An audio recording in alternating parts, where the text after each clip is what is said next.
दोस्तों नमस्कार, मैं हूं अमित कुमार। आप देख रहे हैं दी भगवा। आपको एक ऐसी तस्वीर बिहार के बाढ़ की दिखाने वाला हूं। बाढ़ वो इलाका जहां से नीतीश कुमार लगातार सांसद रहा करते थे। बाढ़ वो इलाका जिसकी तूती बिहार की राजनीति में हमेशा बोलती रही। बाढ़ वो इलाका जिसकी एक और ख़ासियत है, और वो ख़ासियत ये है कि इंटरनेशनल रग्बी में इसकी धाक जमी हुई है कई सालों से। बाढ़ की बच्चियां नेशनल टीम में प्रतिनिधित्व करती हैं देश का अंतर्राष्ट्रीय स्तर पर, लेकिन उनके हिस्से में क्या आया है, कैसे मैदान उनको मिले हैं और क्या तस्वीर है, हम सीधे आपको दिखाते हैं। सबसे पहले मैं चाहूँगा कि एक बार इस मैदान की तस्वीर दिखाएं। ये वही मैदान है जहां से ये तमाम बच्चियां प्रैक्टिस करने के बाद इंटरनेशनल टीम में पहुंची। और आप चारों तरफ देखिए, मैदान में पानी ही पानी है। ये ANS कॉलेज का मैदान है बाढ़ का। तो हमारे साथ इस वक्त आरती मौजूद हैं, इंटरनेशनल रग्बी खिलाड़ी हैं। आरती, कैसे प्रैक्टिस कर रही हैं आप? अभी तो प्रैक्टिस नहीं हो पा रहा है, ग्राउंड का स्थिति आप लोग देख ही रहे हैं। तो अभी आप भारत की टीम में हो? हाँ, अभी जस्ट एक सप्ताह पहले हम बाहर इंडिया रिप्रेजेंट करके आए चाइना में। कहाँ से? चाइना ग्वांगजू हुआट में हमारा टूर्नामेंट था एशिया रग्बी 7 चैम्पियनशिप का, जिसमें इंडिया थर्ड रनर अप रही है। मेरे लिए बहुत ही आश्चर्य की बात है, मैं खुद चौंक रहा हूँ कि भारत की टीम के खिलाड़ी से बात कर रहा हूँ और उनके हिस्से में जो मैदान आया, ग्वांगजू का मैदान। आपने ग्वांगजू बताया ना, आपने चाइना के ग्वांगजू का मैदान और यहाँ का मैदान, बताइए तुलना कैसी है? क्या ही बोले, वहाँ का ज़मीन मैं आसमान चाहूँगा का। कि एक बार मैदान भी दिखा दूँ। ये तस्वीर आप मैदान की एक बार देख लीजिए, उसके बाद फिर से आपको ग्वांगजू की तस्वीरें भी साथ साथ दिखाऊंगा, फिर आप तुलना कर लेंगे उस मैदान से और यहाँ के मैदान से। अभी तो हम तो बाहर थे, लेकिन इन लोग का कहना कि 2 मंथ से प्रैक्टिस नहीं हो पा रही है ढंग से, और प्रैक्टिस करना भी है क्योंकि अभी हमारा टूर्नामेंट आने वाला है। तो ये लोग यहाँ से 7 किलोमीटर दूर अगवानपुर ग्राउंड सूखा हुआ है, तो वहाँ पे प्रैक्टिस करते हैं। मतलब लगातार जिस मैदान में सालों से प्रैक्टिस चलती है, बरसात के इस मौसम में ये हालत हो जाती है कि आपको कई किलोमीटर दूर यहाँ की लड़कियों को जाना पड़ता है। गौरव जी हमारे साथ, गौरव चौहान मौजूद हैं, कोच हैं यहाँ बाढ़ में जो रग्बी की टीम है। क्या कहेंगे गौरव, जो तस्वीर मुझे नज़र आ रही है, तो ये तो अलग चैलेंज है, और इस चैलेंज के बारे में तो कोई कम से कम कोच नहीं सोचता होगा, मैदान ही नहीं उसके पास। कैसे प्रैक्टिस कराते हैं? ये चैलेंज तो हम सालों से फेस करते आ रहे हैं, लेकिन क्या करें, हम लोग के पास कुछ ऑप्शन नहीं है। तो हम लोग कभी रोड रनिंग कर लेते हैं, तो कभी सीढ़ी पे कर लेते हैं, तो कभी हमारे यहाँ से 7 किलोमीटर दूर अगवान पर वहाँ जाके करना पड़ता है। हर दिन तो जाना संभव नहीं होता होगा? नहीं, हर दिन तो जाना संभव नहीं, लेकिन अभी हाल ही में हम लोग का SGFI टूर्नामेंट होने वाला है, स्कूल गेम्स, तो उसके लेके थोड़ा सा बहुत ज़्यादा परेशानी हो रहा है हम लोग को। तो इसके कारण हम लोग को अभी लगातार 1 महीने से हम लोग कंटिन्यू वहीं जा रहे हैं। एक बार मैं चाहूँगा गौरव कि आप तमाम जो यहाँ पे खिलाड़ी हैं, अलग अलग टीम को रिप्रेजेंट करते, उनका परिचय कराइए, तो पता चलेगा हमारे तमाम दर्शकों को कि आखिर बाढ़ में कितनी बच्चियाँ नेशनल स्तर पे खेल चुकी हैं, कितनी अंतर्राष्ट्रीय स्तर पर देश को रिप्रेजेंट कर रही हैं, क्या क्या नाम है किनका? पहले तो मैं खुद का परिचय दे दूं। मैं खुद अभी हाल ही में इंटरनेशनल खेल रहा हूं। मैं खुद हेड कोच हूं बिहार का, और बिहार रग्बी टीम के हेड कोच हैं, और बाढ़ की रग्बी टीम के भी हेड कोच हैं। और अभी ये मुख्यमंत्री का इलाका है। हाँ, अभी BSS में मैं कोच के पे नियुक्त भी हूँ।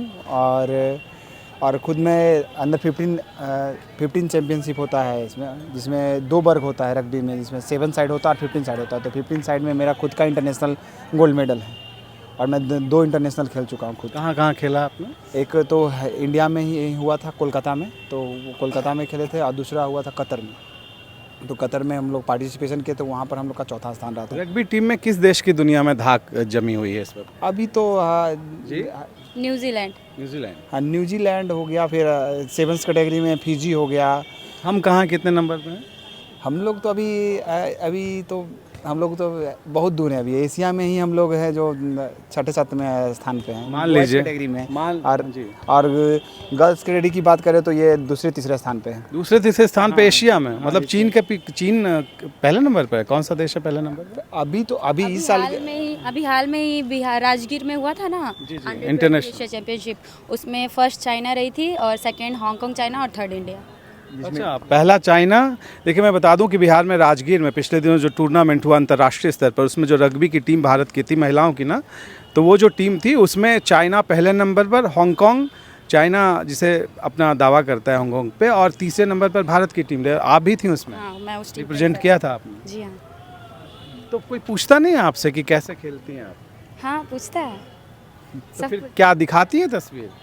अब क्या ही बोले, अब तक का ये शायद 20वां न्यूज़ होगा, लेकिन ग्राउंड का कोई उत्पत्ति नहीं है। देखिए, हम सब की कोशिश ये है कि आवाज़ को पहुंचा दें, लेकिन सत्ता, मैं कहता हूं कि आवाज़ पहुंचती ही नहीं है। तो पत्रकारों का काम सिर्फ आवाज़ पहुंचाना है, खिलाड़ियों का काम अपने दर्द को बयान करना है, और जिनका काम है इस समस्या को हल करना, वो लगता है गहरी नींद में सोए हैं। एक और कोशिश है, शायद आप नींद से जग जाइए और तस्वीर देखिए चारों तरफ की। मुख्यमंत्री जी का इलाका है बाढ़, बहुत ही वाइब्रेंट शहर रहा है राजनीतिक तौर पर, और यहाँ पे ये तस्वीर है। मैं चाहूँगा एक बार परिचय कराएं गौरव। ये होगी अनीशा कुमारी, जो अनिसा हैं ये? हाँ, अंडर 18 कैटेगरी में इनका गोल्ड मेडल है। इसी साल ये मारी हैं अंडर 18 कैटेगरी में गोल्ड मेडल। किस स्तर पे? National, national. हाँ नेशनल स्तर से। ये होगी सृष्टि कुमारी, जो अंडर 19 में इनका भी गोल्ड मेडल है। गोल्ड मेडल अंडर 19 में गोल्ड मेडल सृष्टि। हाँ। आप अपना नाम बताइए। मेरा नाम आकांक्षा कुमारी। आकांक्षा के बारे में क्या है? ये आकांक्षा कुमारी अंडर 14 की है, कैप्टन भी रह चुकी है बिहार टीम की? हाँ, बिहार टीम की कैप्टन भी है, और अभी गोल्ड मेडल है। अंतर्राष्ट्रीय टूर्नामेंट्स खेले होंगे? हाँ, अंडर 14 कैटेगरी में इसका गोल्ड मेडल है, और अंडर 15 कैटेगरी में इसका गोल्ड मेडल मतलब टीम ने टॉप किया होगा? टॉप पे है। और आकांक्षा के बाद? विद्या कुमारी। जी, विद्या कुमारी। विद्या के बारे में बताइए। ये भी अंडर 14 कैटेगरी में सेम गोल्ड मेडल है। ये भी टीम की सदस्य हैं बिहार की? बिहार की अभी भी हाँ, अंडर 14 रग्बी टीम की? ये अभी 3-4 साल से ये कंटिन्यू है, और एज ए मानिए तो एक तरह का बिहार का ये लोग रीड है अभी। बिहार देश की टीम की रीढ़ है कम से कम इसमें। हाँ, बिहार रग्बी में? हाँ, रग्बी में, महिला रग्बी में। हाँ, ये लोग माने तो टॉप लेवल का प्लेयर है ये लोग यहाँ बिहार में। पूरे देश की जो रग्बी की टीम है उसमें बिहार की कितनी सदस्य हुआ करती हैं, और बाढ़ से कितने लोग रिप्रेजेंट करते हैं अमूमन औसत? जिससे हम लोग का जैसे 7 साइड होता है, जिसमें से 12 प्लेयर पार्टिसिपेट करते हैं, जिसमें से बाढ़ के 5 से 7 प्लेयर रहते हैं हर एक एज कैटेगरी में। और इस साल तो हम लोग हर एक वर्ग में गोल्ड मेडल लाए, चाहे वो SGFI का अंडर 14 हो, अंडर 17 हो, अंडर 19 हो, तीनों वर्गों में बॉयज़ और गर्ल्स ने गोल्ड मारा है। अंडर 18 चैम्पियनशिप में भी हम लोगों ने गोल्ड मारा है। सीनियर गर्ल्स में भी हम लोगों ने गोल्ड मारा है। सीनियर बॉयज़ में भी हम लोग ने ब्रॉन्ज मेडल मारा है। और ये मेडल आपको मिला है जवाब में? तो मैदान की तस्वीर दिखा ही रहा हूँ आपको। फिर विद्या के बाद एक बार परिचय कराएगा गौरव। रोशनी कुमारी। रोशनी के बारे में बताएं। ये भी अंडर 14 कैटेगरी में गोल्ड मेडल इनका, जूनियर में। टीम में है अभी? हाँ, ये टीम में है अभी। आप? ब्यूटी कुमारी।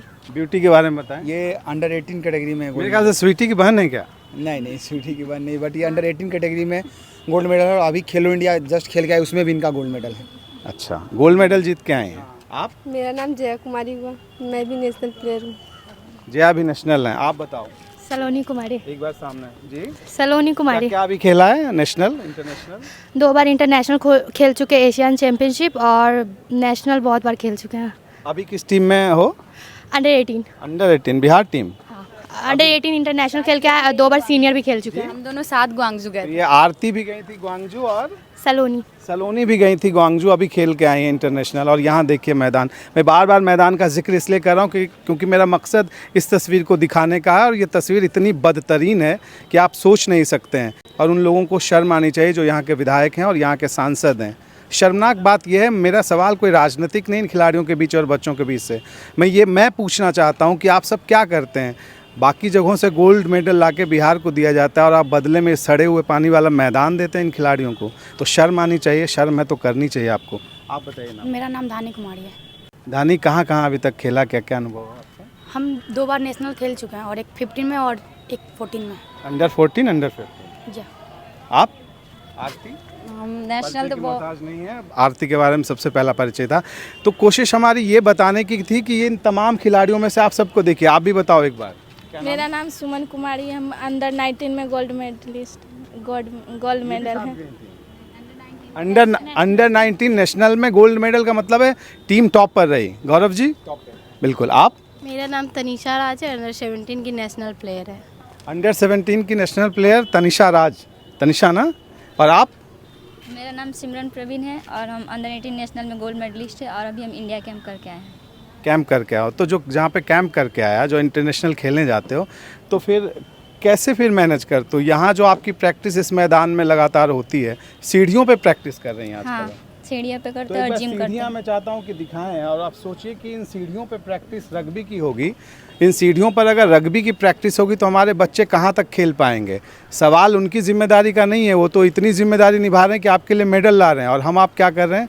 सीढ़ियाँ उनकी किस्मत में हमने वो सीढ़ियाँ रखी हैं कि भविष्य की जो सीढ़ियाँ कामयाबी की चढ़नी चाहिए, यहाँ पे प्रैक्टिस में उनके नसीब में ये सीढ़ियाँ हम सब ने रखी हैं। कैसे सिखाएंगे? सीढ़ियों पर प्रैक्टिस का तो कोई प्रोटोकॉल नहीं है इंटरनेशनल स्तर पर। नहीं तो हम लोग जैसे कि हम लोग में जैसे कि टीम यूनिटी बहुत ज़्यादा है, तो हम लोग खुद का मतलब पैसा कंट्रीब्यूट करके अंदर छोटा सा जिम भी खोले हैं, जैसे ऑफ सीजन में चाहे बारिश हो गया आपको तो अपना पैसा कंट्रीब्यूट करना पड़ेगा। हम लोग नहीं, हाँ हम लोग पूरे टीम पूरे अपने जेब के पैसे। पूरे बच्चे के सहयोग से हम लोग ने जिम का इक्विपमेंट खरीदा है, उसी का इस्तेमाल करते हैं और कुछ भी एक यहाँ पे नवरत्न कंपनी है बहुत बड़ी, नाम है NTPC। मैं आपसे पूछना चाहता हूँ गौरव जी, वहाँ का अप्रोच नहीं किया? वो तो अलग अलग जगह पे जिम के पैसे दिया करते हैं या मदद किया करते हैं। नहीं, हम लोग को किसी भी तरह का आर्थिक या कोई तरह का सपोर्ट नहीं है। बस जिम तक का इंतजाम आपको अपने पैसे से करने पड़े? या हर एक चीज़ का इंतजाम हम खुद अपने जैसे से करते हैं। जैसे मैं जिम से हो गया, चाहे स्ट्रेंथिंग से हो गया, चाहे बच्चों के सप्लीमेंट से हो गया, तो ये सारा चीज़ हम लोग खुद मैनेज करते हैं। और हमारे जो सेक्रेटरी हैं पंकज कुमार ज्योति, उनका सबसे बड़ा सहयोग रहा है, जो हमारे बिहार के, हाँ बिहार के भी रग्बी के सेक्रेटरी है, सब मानिए तो उनका सबसे बड़ा सहयोग रहा है। वो एक तरह का हम लोग का पटना का बैकबोन है। ये बताइए कि बच्चों को फिर फंडिंग कहाँ से मिलती है प्रैक्टिस की और छोटे छोटे इक्विपमेंट्स की? मैं तो कह रहा हूँ कि अगर जर्सी ही खरीदे कोई लगातार जो अपडेटेड रहे, इंटरनेशनल टूर्नामेंट की कोई खिलाड़ी है और बॉल ले वो, तो यहाँ तो अच्छा खासा खर्च होता होगा। और बच्चियाँ, महिला सशक्तिकरण की जिस राज्य में बात की जाती है, वहाँ ऐसी तस्वीर क्यों है? आपने बात तो की होगी ना किन्हीं से? बात तो बहुत लोग से हुआ है, बहुत तुम्हारा, लेकिन कोई तरह का किसी तरह का सहयोग नहीं है इस तरह के। क्या चाहते हो आप, क्या चाहिए आप सबको? बस एक एक करके ये बताओ क्या चाहिए। मतलब ग्राउंड बहुत ज़्यादा भींगा रहता है, प्रैक्टिस नहीं कर पाते, सीढ़ी पर खेलते रहते तो चोट भी लग जाती है, तो वो चाहते कि ग्राउंड सूख जाए। मतलब कितने समय तक ये ग्राउंड इस तरह भीगा रहता है, पानी में डूबा रहता है? मतलब बरसात जब पड़ता है तब तक पूरा ग्राउंड डूब जाता है। 2-3 महीने 4 महीने एकदम आराम से। इस बार तो और लंबा, इस बार तो बहुत लंबा। इस बार कम से कम 4 महीने से हम लोग का प्रैक्टिस ठप है। हम लोग रोड पे दौड़ गए हैं, तो हाल ही में नी में पेन उठने लगा, तो फिर हम लोग भगवानपुर जाना शुरू कर दिए। देखिए, जब भी कोई धावक रोड पे दौड़ता है तो फिर उसके घुटने में दर्द हो सकता है, क्योंकि यहाँ जो ट्रैक होता है वो अलग तरह का होता है। अगर आप इतनी हार्ड ज़मीन पे दौड़ेंगे तो फिर असर होगा उसका, ये तो मुश्किल हो जाएगी। अगर खिलाड़ी चोटिल हो जाए तो गोल्ड मेडल कहाँ से आएगा? हाँ, ये तो सबसे बड़ा हम लोग के लिए बाधा रहा है, लेकिन तब पर भी हम लोग कैसे कोई बच्चा यहाँ पे जिसे चोट लगी हो, कोई इस तरह की दिक्कत हुई? अभी हाल ही में मेरा जो हमारा जो अंडर 20 का एक बच्चा था राजा कुन, उसका मतलब इंडिया कैप में उसका हैवी इंजरी हो चुका था। तो नहीं, उस वजह एक मतलब उसका इंजरी इसी ग्राउंड में जिसमें उसका लिगामेंट चला गया, तो वो माइनर था, तो वो तब तक वो रिहैब करके उसको चला रहा था बस वही। लेकिन वो इंजरी के कारण वहाँ पर इंडिया कैप में हैवी इंजरी हो गया, तो वो इंडिया कैप में इंडिया टीम में शामिल नहीं हो पाया। ऐसा स्थिति आ गया। सवाल सिर्फ मैदान का नहीं है, सवाल इस बात का भी है कि अगर इस मैदान में कोई प्रैक्टिस करेगा तो क्या उसको इंजरी नहीं हो सकती है? इस ग्राउंड को लेके हम लोग का इंजरी का सिलसिला चलता ही रहता है। एंकल को लेके तो हम लोग के लगभग हर एक हफ्ते में कोई ना कोई प्लेयर का एंकल जाते रहता है, सर फटते रहता है, कॉलर बोन, बहुत ऐसे ऐसे प्लेयर हैं जो हैवी इंजरी का भी शिकार हो चुके हैं। कॉलर बोन टूट गया है, 2-3 जन का कॉलर बोन टूट चुका है इस ग्राउंड के हार्डनेस की वजह से, आगे की तरफ गिरने की वजह। हाँ, अरे क्योंकि हम लोग का जो गेम है कॉन्टेक्ट का है, पकड़ना, मारना, पटकना, इस कारण ग्राउंड इतना हार्ड है। और ग्राउंड तो देख ही रहे हैं। इंजरी की क्या मुश्किल आती है आपको? इंजरी तो आ ही जाता है, लिगामेंट जाता है, एंकल जाता है, पर उससे भी बड़ा बात यह है कि यहाँ पे इतने ज़्यादा स्मैकर्स है कि इतना स्पीड में बाइक घुसाते हैं बीच ग्राउंड में, 2 जन का पैर टूट चुका है बाइक से। हाँ, बैक मतलब इंजरी खुद नहीं, खेलने में नहीं, बल्कि बाइकर्स यहाँ से घुस जाते हैं। हाँ, और बोलने के बावजूद बहुत सारे लोग लेके आ जाते हैं, हम लोग क्या कर सकते हैं। तो यहाँ पुलिस को शिकायत होती है तो क्या बोलती है पुलिस? इसको लेके हम लोग कम से कम 10-100 बार हम लोग लेटर डाल चुके हैं, सनहा दे चुके हैं। बस वही 2-3-4 दिन लिखित शिकायत दे चुके हैं? लिखित शिकायत दे चुके हैं इसके बाढ़ थाने में ना? बाढ़ थाने में और SDO के पास भी। लेकिन इसको लेके 2 दिन वही पेट्रोलिंग हुआ, हल्ला हुआ, फिर बाद कहानी खत्म। उसके बाद कोई दिखने वाला नहीं। कितने दिन पुरानी बात है ये? तो मानी तो अब ठंड की समय की बात है, कुछ महीने पहले की बात। इंजरी वाला खतरा कितना होता है यहाँ? तो पहले ग्राउंड से भी होता है, और लोकल जो बताएं भैया कि बाइक आता है, कोई कार आता है, कार चलाता है तो गड्ढा हो जाता है, तब बहुत सारे चीज़ से इंजरी हम लोग को बहुत ज़्यादा हो जाता है। बहुत सारे प्लेयर को भी हुआ भी है। खुद शोल्डर इंजरी हो चुका है, तो उसका शोल्डर का खुद लिगामेंट टूट चुका है, शोल्डर का ऑपरेशन हो चुका है ग्राउंड यहीं गिर के। तो बहुत कुछ बोलने के लिए नहीं है, लेकिन मैं आखिर में अपनी बात जो समेटना चाहता हूँ उन तमाम बच्चों से बात करके, आप एक एक करके बताओ क्या चाहिए आप? ग्राउंड ग्राउंड आपको? रग्बी के लिए ना हमेशा सॉफ्ट ग्राउंड चाहिए, लेकिन ये बहुत हार्ड है और हमेशा पानी जमा रहता है, इसलिए कि मतलब ग्राउंड की क्वालिटी छोड़िए, ग्राउंड ही नहीं मिल पा रहा आपको। हाँ ग्राउंड ही नहीं मिलता, सीढ़ी पे ये सब बहुत गिरते हैं। हार्ड ग्राउंड चाहिए क्या? नहीं सॉफ्ट हार्ड। सॉफ्ट ग्राउंड चाहिए। सॉफ्ट मतलब क्या, घास होना चाहिए? हाँ देखिए सॉफ्ट ग्राउंड ज़रूरी होता है रग्बी टीम के लिए, अगर आप प्रैक्टिस करते हो उस खेल के लिए, क्योंकि जाके जहाँ परफॉर्म करते हो वही मिलता है। तो आप अगर लाल बजरी पे प्रैक्टिस करते हो टेनिस की और कहीं और जाके आप लॉन पे जाके खेलोगे तो क्या असर होगा? फिर आप कहोगे कि मेडल नहीं आएगा, मेडल ला के दे रहे हैं तब ये हाल है। क्या आप चाहते हो बताओ? हमको भी ग्राउंड चाहिए प्रैक्टिस करने के लिए। आप ग्राउंड चाहिए प्रैक्टिस करने के लिए। आप मैं रग्बी के लिए पर्सनल ग्राउंड चाहती हूँ ताकि हम लोग आराम से प्रैक्टिस कर जाएं। ऐसे सब प्लेयर यहाँ पे क्रिकेट भी खेलते हैं, अन्य गेम भी खेलते हैं, तो हम लोग को ग्राउंड कंजस्टेड हो जाता है, इसलिए हम लोग प्रैक्टिस देखिए ये बड़ा इशू है। सिर्फ ग्राउंड नहीं चाहिए, एक पर्सनल ग्राउंड चाहिए। अगर आप परफॉर्म कर रहे हैं और यहाँ पे इतना बेहतर प्रदर्शन दे रहे हैं तो उम्मीद तो करनी चाहिए कि एक मैदान होना चाहिए रग्बी के लिए स्पेशल, क्योंकि देश को रिप्रेजेंट कई बच्चियाँ यहाँ पे कर रही हैं। आप क्या चाहते हो? हमें भी ग्राउंड चाहिए, हम लोग इतना अच्छा प्रदर्शन करते हैं लेकिन हमें अच्छा ग्राउंड नहीं मिलता है। आप? हम भी अपना एक ग्राउंड चाहते हैं, एक पर्सनल, बस ये। पर आप क्या बताना चाहोगे? हमें भी बस ग्राउंड चाहिए और कुछ नहीं, अभी ग्राउंड चाहिए? फिलहाल तो बस वही ज़रूरी है, क्योंकि अभी यहाँ हम लोग कहाँ कब से ज़रूरी है बेटा ये? अभी तो मतलब जब से हम लोग प्रैक्टिस करें तब से ये कितने सालों से प्रैक्टिस हम कर तो रहे हैं? लगभग 4 साल से आ रहे हैं, तब से यही हाल है। 4 साल से, मतलब हर 4 में तो 16 महीने चले गए। 16 महीने ऐसे ही बर्बाद हो 4 साल में 16 महीने गए मैदान खराब होने की वजह से। आप? हमको भी ग्राउंड चाहिए और मतलब पर्सनल ग्राउंड चाहिए, जैसे अभी यहाँ पे बहुत सारे लोग प्रैक्टिस हमें भी ग्राउंड चाहिए। बोलो। हमें भी ग्राउंड चाहिए। आप? हमें भी ग्राउंड चाहिए। ग्राउंड चाहिए। आप? ग्राउंड चाहिए। ग्राउंड चाहिए। मेरा नाम गोल्डन कुमार है। क्या अभी खेल रहे हो, किस लेवल पे? मैं अभी इंडिया लेवल पे खेल के आया हूँ चाइना से। चाइना कहाँ, ग्वांगजू? ओहोट। ओह अलग जगह पे, लड़कियों के लिए अलग टूर्नामेंट था, लड़कों के लिए अलग? कौन सी जगह? ओहोट। कितने दिन रहे वहाँ? वहाँ लगभग 5 दिन हम लोग रहे। तो क्या जीत के आए? नहीं, हम लोग का 6 प्लेस था। 6ठे नंबर पे भारत की टीम रही। एशिया के स्तर का टूर्नामेंट था। एशिया का। और ये मैदान कहाँ, कैसा था वहाँ का? वहाँ का मैदान बहुत अच्छा था। इससे अच्छा एक बार देखिए सर। मतलब कि ऐसा मैदान इंडिया में नहीं है अभी तक। ऐसा अपने जैसा नहीं है यहाँ पे इंडिया में। ये पानी वाले मैदान की बात कर रहा हूँ, कहीं देखा है ऐसा मैदान? तो अभी इसको देखेगा तो इसको मैदान कोई नहीं बोलेगा, ये मैदान इसको क्या बोल सकते हैं, कुछ भी बोल सकते हैं इसको। ये कचरे का ग्राउंड लग रहा है, पानी जमा हुआ है कई दिनों से। क्या चाहते हैं आप? मतलब हम लोग एथलीट है, तो हम लोग को ग्राउंड सबसे ज़्यादा इम्पोर्टेंट।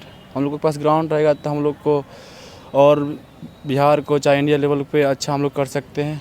हम लोग को ग्राउंड की आवश्यकता हो जाती। देखिए सारे बच्चों से मैंने बात की, हमारी बात नहीं है, सब ने कह दिया है कि हमें ग्राउंड चाहिए और ग्राउंड पर्सनल हो तो बेहतर, क्योंकि रग्बी की टीम को यहाँ पे सॉफ्ट यानी ग्रास का, अच्छे से घास हो वैसे मैदान की ज़रूरत होती है। गौरव जी आखिरी सवाल आपसे, आप लगातार कह रहे हैं, मैं भी खुद अखबारों में पढ़ता रहा हूँ और कई बार देखता भी रहा हूँ, सालों से ये मुद्दा उठ रहा है। मैं कोई एक पहला पत्रकार नहीं हूँ, आपके पास तो दर्जनों लोग आ चुके होंगे, तो क्या फिर हुआ? कोई असर नहीं हुआ? यहाँ पर लेके ग्राउंड को लेकर तो बहुत सारे हम लोग को बाधा फेस करना पड़ा है। जैसे कि यहाँ के जो लोकल लोग भी है, मतलब कुछ असामाजिक लोग भी बहुत सारे हैं जो हम लोग को परेशान करते थे। इसके लेके हम लोग थाना से लेके एसडीओ से लेके हर एक तरह का लेटर भी दे चुके थे, तो उसको लेके भी कार्रवाई नहीं हुआ। जो ग्राउंड का मेरा ये अभी प्रॉब्लम देख ही रहे हैं आप, पानी का, इसके लेके भी हम लोग लेटर डाल चुके हैं। इसका लेके भी कोई सुनवाई है। बस अभी हाल ही में हमारे जो विधायक हुए हैं वो आए और ग्राउंड का उद्घाटन। विधायक भी तो लंबे समय से ज्ञानेंद्र जी यहाँ के हैं। हाँ, यहाँ लंबे क्या समय मदद से मिली हैं। उनसे तो कोई तरह का, हमको तो लगता है वो जानते भी नहीं है कि हमारे बाढ़ क्षेत्र में कितने रग्बी प्लेयर कितने ऊपर जा रहे हैं, उनको तो जानकारी भी नहीं है मेरे समझ से। अब इससे बड़ी कोई टिप्पणी नहीं हो सकती, मैं आगे पूछूंगा ही नहीं, आप बेहतर समझते हैं। एक बार मैं चाहूँगा इस मैदान को फिर से दिखाएं। मैं ये कहना चाहूँगा, बाढ़ की आबादी कई लाख की हो चुकी है, 4 से 5 लाख लोग तो इस पूरे शहर और आसपास के इलाके में रहते ही होंगे। और आपको बता दूं कि इस पूरे इलाके का ये सबसे बड़ा मैदान है। जब राजनीतिक रैलियों का मौसम आएगा कुछ दिन बाद, जब चुनावी रैलियां होंगी या जो होती रही हैं हाल फिलहाल, तो ये मैदान ही इस्तेमाल किया जाता है नेताओं की तरफ से। शाम में जो लोग घूमने आते हैं हज़ारों की तादाद में, वो भी इसी मैदान का इस्तेमाल करते हैं। जो लोग बाइक या फिर कार सीखना चाहते हैं वो भी इसी मैदान का इस्तेमाल करते हैं। और जो लोग ताश खेलते हैं या फिर इस तरह से कुछ नशा करते हैं, वो भी अंधेरा गिरने के बाद इसी मैदान के कोने का इस्तेमाल करते हैं। और इसी मैदान में आपकी हमारी अंतर्राष्ट्रीय स्तर की खिलाड़ी जो यहाँ पे महिला खिलाड़ी भी हैं वो प्रैक्टिस करती हैं। आप सोच सकते हैं कि इनकी दिक्कतें कितनी होगी और इन सब के बीच में किस तरह से वो कामयाबी के झंडे गाड़ रही हैं। तो ये सीखने सिखाने वाली बात नहीं है, उन नेताओं को शर्म आनी चाहिए। मैं लगातार ये बात दोहरा रहा हूँ कि अगर आपने तस्वीर नहीं बदली तो फिर आपको कोई हक नहीं है यहाँ पे आके आम लोगों की आवाज़ को उठाने का, दावा करने का। और ये भी हक नहीं है कि आप ये कह सकें कि हमने युवा पीढ़ी के भविष्य के लिए बहुत सारा काम किया। सामने सूरज डूब रहा है, आप देखिए इस मैदान के ठीक ऊपर सूरज डूबता हुआ आपको नज़र आ रहा है। इसके बाद कुछ समय के बाद फिर अंधेरा होगा, कल फिर सूरज उग जाएगा। लेकिन यहाँ इतना घना अंधेरा है इस मैदान में, उम्मीदों का अंधेरा, और ये अंधेरा कब दूर होगा ये कहना मुश्किल है। यही सबसे हैरानी वाली बात है। फिलहाल के लिए इतना ही। देखते रहिए दी भगवा। शुक्रिया।